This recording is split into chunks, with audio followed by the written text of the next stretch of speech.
Sino man ang manalo sa botohan, hindi nangangahulugang tama. Sino man ang matalo, hindi nangangahulugang mali. Iyon ang gusto ng nakararami. Gayon din sa mga opinyon na inihahayag sa ngayon. Hindi porkit yan ang tingin ninyo, tama na kayo. Hindi porkit na hindi sang-ayon ang ibang tao sa inyo, mali na sila. Hindi po ganun yun. Senate President is recognized. Thank you, Mr. President. Thank you, distinguished Majority Floor Leader. With the permission of our colleagues, ilang bagay po ang nais ko sanang sabihin, paumanhin. Dininig ko muna ang posisyon at opinyon ng bawat isa bago ko pinagpasahang bumaba mula sa kinakaluklukan at kinakaupuan ko at sagutin ang ilan sa mga puntong ibinigkas nitong nagdaang ilang oras na. Una, nasabi na maikli lamang naman ang panahon ang kailangan gugulin para dito, bakit hindi pa ginawa noon? Hindi ba't obvious na nakita po natin itong nagdaang magtatatlong oras? Na oras na pinag-usapan natin ang impeachment, mahaba ang diskusyon. Hindi ito simpleng 30 minuto lang sa pag-issue ng summons dahil kailangan pahintulutan at payagan ang mahaba at malayang debate. At bago po ako lumayo, nais kong pasalamatan ang aking mga kasamahan dito sa Senado para sa isang maayos, civil, at naaayon sa rules natin na diskusyon at debate. Ayon na rin sa sinumpaan nating tungkulin na pagpasahan ng lahat ng bagay nang naaayon sa ating paniniwalang tama at nararapat nating gawin. Hayaan mong simulan ko po ang ilang mga binanggit. Mr. President, Your Honor, I wrote the members of the Senate on February 24, 2025, outlining the basic reasons why we cannot, as of yet, schedule the impeachment complaint. Much has been said about the term forthwith, which I wrote to each and every member of the Senate. Mr. President, Your Honor, we are governed not only by the Constitution but also our rules. We are governed as well by precedents. We are governed as well by decisions of the Supreme Court pertaining to this matter. Allow me to, for the record, cite a few regarding this matter, lest they may think that it is only a one-sided opinion with respect to their definition of forthwith na agad-agad. Kada senador marahil may kanya-kanyang opinion kaugnay nito. Hindi ko pwedeng hayaan na sa record natin ay hindi maisabi ang ibang opinion kaugnay nito. Una, nakasaad po sa saligang batas kaugnay sa papel na dapat gampanan ng Kamara na dapat tugunan nila ang pagsampa ng impeachment complaint sa loob ng mga takdang panahon.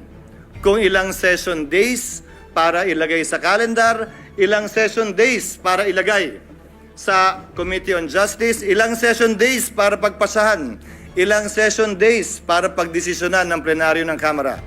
Nakalagay din sa rules ng Kamara, anumang impeachment complaint regularly filed by one member, dapat po immediately, hindi po forthwith, immediately, i-transmit ng Secretary General sa Speaker. Nakalagay din sa sariling rules ng Kamara, ang Speaker dapat sa loob ng 10 araw i-refer sa Committee on Justice. Bakit mahalaga yon?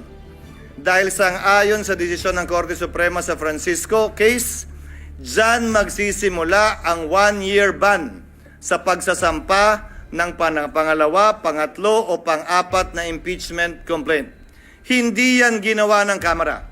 Sa katotohanan, hanggang nag-adjourn tayong lahat bilang Kongreso noong February 5, hindi yan ginalaw ng Secretary General sa kabila ng magkatabi lamang naman ng opisina ng Secretary General at ng Speaker.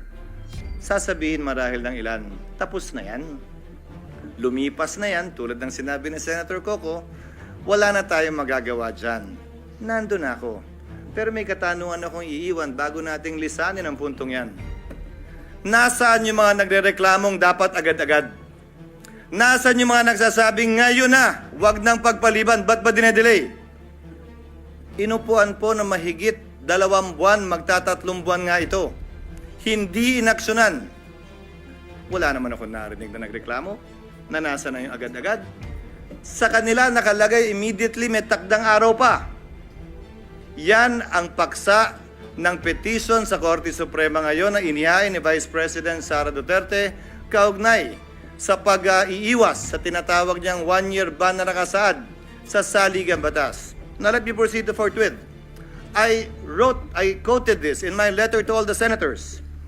Forthwith, citing various cases, Mr. President, Your Honors, means within a reasonable time, which may be longer or shorter period according to the circumstances of a particular case.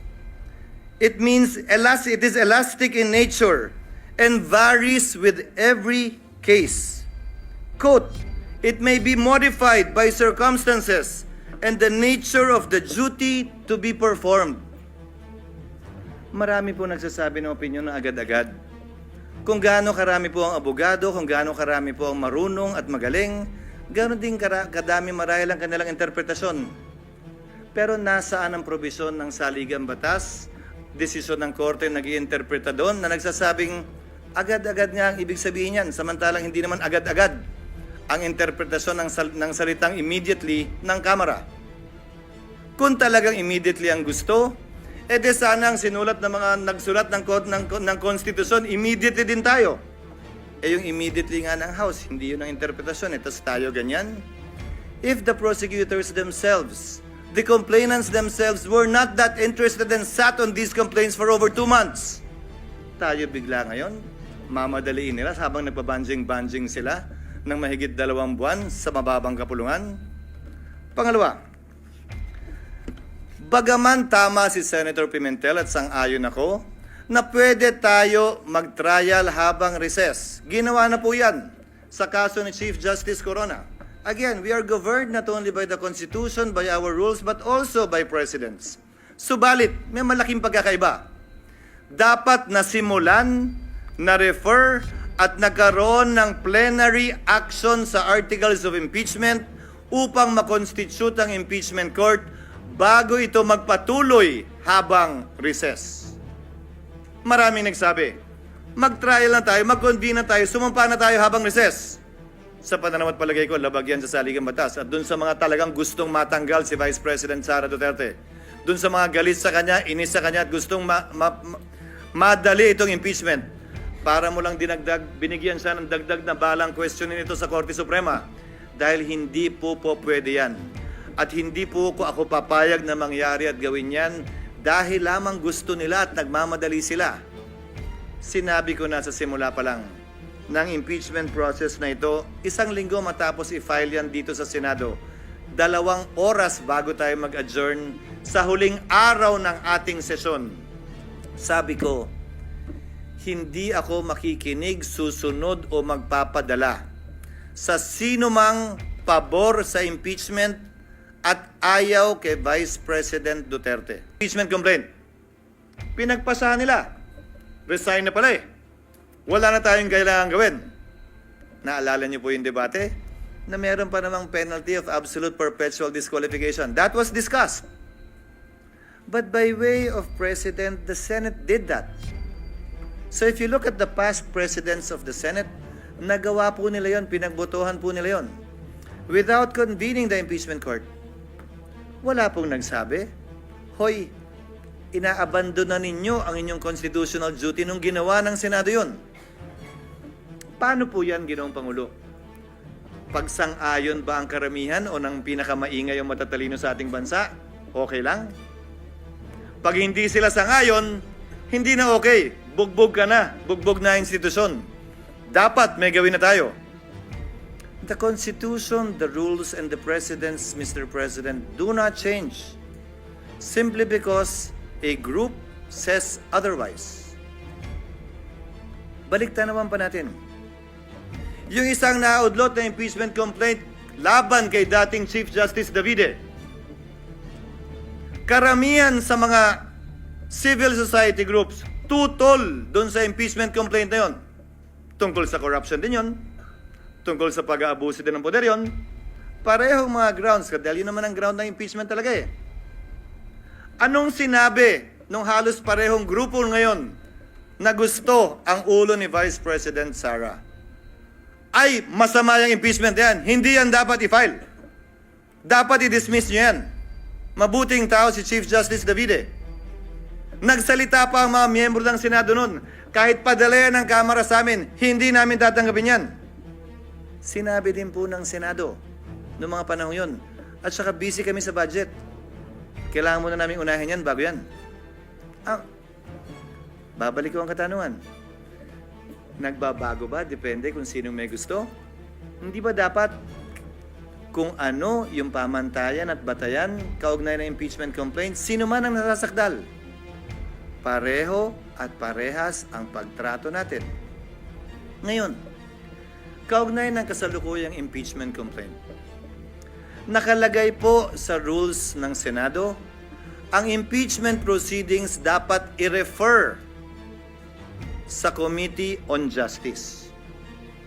Ang ginawa ng Senado, bagaman pareho ang rules natin na bahagi ng ating President, ni-refer sa Committee on Rules na siyang naging hudyat para buuin ang impeachment court. Sa Estados Unidos kung saan natin kinopya ang karamihan ng mga provision ng ating impeachment rules, ang mga miyembro ng Kamara na nag-hire ng impeachment o mga prosecutors, sila ang nagbabasa niyan. So, nung nakita po namin sa parte ng Secretariat, yung President na yon, nung nakita po namin yung provision na dapat sa Committee on Justice i-refer, sinuggest namin na basahin yung Articles of Impeachment ng prosecutors mismo. Sa Senado, hindi pa sa Korte. Para magsilbing hudyat yon ng pag-convene ng impeachment court at panunumpa ng mga judges ng impeachment court. Yung po sana ang nakatalagang gawin sa June 11. Nasabi po ni Senator Villanueva, ano nga ba ang pagkakaiba? June 2, June 3, June 5, June 4, June 9, June 10, June 11. Kung susundan natin ang ginawa ng mga ibang impeachment court sa mga nagdaang panahon, ini-issue lamang nila yung summons para mabigyan ng sapat na panahon. Ang nasasakdal na isumite yung kanyang answer dyan sa impeachment complaint. At pagkatapos nun, dahil magtatapos ang kapangyarihan ng mga prosecutor sa June 30, hindi po tayo pwede magpatuloy sa ating paglilitis dahil hindi naman pwedeng one side lang yung ating mapapakinggan pagkatapos ng June 30. Doon sa nagsasabi na may mga private prosecutor naman na i-appoint ang Kamara. With the principal goes the agent because the authority of the principal ceases by June 30. So, napag-usapan, tatawid ba ito? Tatawid ba ito sa susunod na Kongreso? Kung gaano rin karami siguro ang senador, ganong karami din ang opinion. Kung gaano karami ang abogado, ganong karami din ang magaling nilang basehan kung tatawid nga ba o hindi. My position is that it will. Mr. President, Your Honor, allow me to read a portion of the deliberations of the Constitutional Commission on this matter. Delegate Aquino, because I would proceed, quote, from settled jurisprudence that impeachment proceedings are essentially judicial in nature, such that it follows that when the legislative chamber undertakes these proceedings, it sits as a court of justice, and therefore, it is not bound by the rules of legislative sessions. It cannot adjourn. Assuming that the session is adjourned, impeachment proceedings should not in any way be affected by the adjournment of the session. Delegate Romulo. That is not precluded from our proposal. If the Commissioner wants to make it explicit and to suggest amendments to that effect, I suppose I would not object. Our thinking is that if the Commissioner's premise is that it is like a court of justice, maybe an adjournment of the hearing will certainly not preclude it from continuing the proceedings on some other day. In other words, it could not lose jurisdiction just because of adjournment. Add to that, Mr. President, what the minority leader said during earlier sessions we've had. Hindi porkit pinalitan yung judge, dismissed agad lahat ng kaso at magsisimula uli. Ang prinsipyo pa ng batas na nagsasabing anumang sinimulan, dapat lamang tapusin. Plus ang president natin, kaugnay sa SET, na tumatawid yung kaso sa SET, bagaman nagpalit ng Kongreso, bagaman nagpalit ng mga miyembro ng Senado at maestrado ng Korte Suprema. Now, allow me to state a few more things before I yield the floor. Mr. President, Congress cannot pass an irrepealable law. Very much so that we cannot bind the next Congress. Whatever we decide with respect to this issue, kung tatawid nga ba o hindi, would have to be confirmed, affirmed, or rejected as the case may be by the 20th Congress. Some of us will be part of that.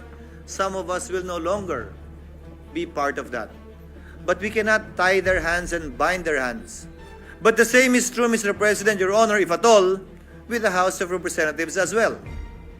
The 19th Congress also, to my mind, cannot bind. If the 19th Congress Senate cannot bind the 19th Congress, the 20th Congress Senate, then in the same breath, the 19th Congress House cannot bind the 20th Congress House. Certain procedural, to my mind, compliances need to be made in order for this to be done. As a last point, Mr. President, Your Honor, oo nga po at marami nagpapahayag na opinyon at maraming sinasabi laban sa Senado at higit pa sa sinumang miyembro ng Senado laban sa inyong lingkod. But I consider that as part of the burden of leadership, Mr. President, Your Honor. Bahagi yan ng trabaho bilang tagapangulo ng Senado na balikatin kung anumang pagsubok, anumang pasanin, anumang patutsada na ibabato sa Senado o sa tagapangulo ng Senado kaugnay ng ginagawa o di nito ginagawa. Pero alalahanin din sana ng ating mga kababayan, bagaman karapatan nilang sabihin at magsabi ng kanilang nasa sa loob, tulad ng paggalang na ginagawa natin sa mga nagpapahayag ng kanilang opinyon sa labas lamang ng Senado. Para po sa akin, lahat po ito ay welcome at respetado ko dahil sa isang demokrasya, importante ang malayang pagpapahayag ng opinyon. Sa isang demokrasya, Ginoong Pangulo, hindi naman pwedeng nagkakasundo tayo sa lahat ng bagay. Sa isang demokrasya, tama lang, okay lang at dapat lang na magkakaiba tayo ng pananaw basta't hindi tayo nagsasakitan, basta't hindi tayo nag-aaway o dumarating sa punto na magkakasakitan. Malaya tayo makakapagdebate pero sa dulo, tulad lamang ng nakarang eleksyon, pagbobotohan po natin ito at ito'y masisettle sa pamamagitan ng botohan. Sino man ang manalo sa botohan, hindi nangangahulugang tama. Sino man ang matalo, hindi nangangahulugang mali. Iyon ang gusto ng nakararami. Gayon din sa mga opinyon na inihahayag sa ngayon. Hindi porkit yan ang tingin ninyo, tama na kayo. Hindi porkit na hindi sang-ayon ang ibang tao sa inyo, mali na sila. Hindi po ganun yun. That I am not, or anyone here in the Senate is not on your side, does not mean that they are wrong and you are right. Only history will be the judge of that. Kaugnay naman ng mga legal na opinyon. Dapat ganito, dapat ganyan, ito ang forthwith, dapat ngayon na, dapat bukas, pwede sa Miyerkules. Ang pwede lamang po naman magpasya ng legalidad niyan ay ang Korte Suprema. Hanggat hindi po nangyayari yan, malaya tayong pwedeng magdebate at sabihin ang ating kanya-kanyang posisyon na buong nabukas at buong pahintulot ang binigay ng Senado para mapakinggan yan. Hindi lamang sa iba't ibang social media platforms, pati dito sa plenaryo ng Senado. Again, Mr. President, before I conclude, I thank our colleagues for enunciating their opinion, their positions on this matter, and for the healthy debate that we saw and heard regarding this matter. As stated by Senator Tulfo earlier, at some point in time, we will have to put this to a vote. And as I believe, we will put this to a vote in the next few minutes. Hiling at dalangin ko. Ano man ang maging resulta na ninanais ng mas nakararami, galangin ng kada at bawat miyembro ng Senado. Dahil sa dulo, tagapangulo man ako ng Senado, batikang senador ka man o baguhan, tigi-tigisa lang po tayo ng boto. Pantay-pantay po tayo pagdating sa kapasyang ito. Maraming salamat po sa inyong pasensya, sa oras at paumanhin kung medyo mahaba-haba po ng konti ang aking mga sinambit na salita.